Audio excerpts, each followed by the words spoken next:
Hello বন্ধুরা, আজ আমি রান্না করব কাতলা মাছের কালিয়া। কাতলা মাছের কালিয়া বানানোর জন্য এখানে আমি 4 পিস কাতলা মাছ ভালো করে ধুয়ে পরিষ্কার করে নিয়েছি। মাছ ভেজে নেওয়ার জন্য মাছে নুন হলুদ মাখিয়ে এক এক করে আমি মাছগুলোকে লাল লাল করে ভেজে নেব। মাছ আমার এক পিঠ ভাজা হয়ে গেলে আমি উল্টে নিয়ে আরেক পিঠ সমানভাবে ভেজে নেব। এখন আমার সব মাছগুলো ভাজা হয়ে গেছে। এবারে ওই একই তেলের মধ্যে ফোড়নের জন্য দিয়ে দিলাম একটা তেজপাতা আর 1 চামচ গোটা জিরে।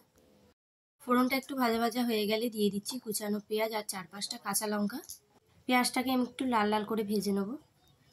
পেঁয়াজের ওপর পরিমাণ মতো নুন দিয়ে আবারও আমি পেঁয়াজটাকে একটু ভেজে নেব। পেঁয়াজটা ভাজা হয়ে গেলে এই পর্যায়ে আমি দিয়ে দিয়েছি একটা টমেটো আর 1 চামচ আদা রসুন বাটা। এখন আমি একটু হালকা নাড়াচাড়া করে একটা বাটিতে হলুদ গুঁড়ো, জিরের গুঁড়ো, ধনের গুঁড়ো, লঙ্কার গুঁড়ো জলে গুলে রেখেছিলাম সেই মশলাটা দিয়ে আমি একটু ভালো করে কষিয়ে নেব। কালারের জন্য দিয়ে দিচ্ছি কাশ্মীরি লঙ্কার গুঁড়ো। এখন আমার মশলাটা কষা হয়ে গেছে, মশলা থেকে তেলও সাইড হতে শুরু করেছে।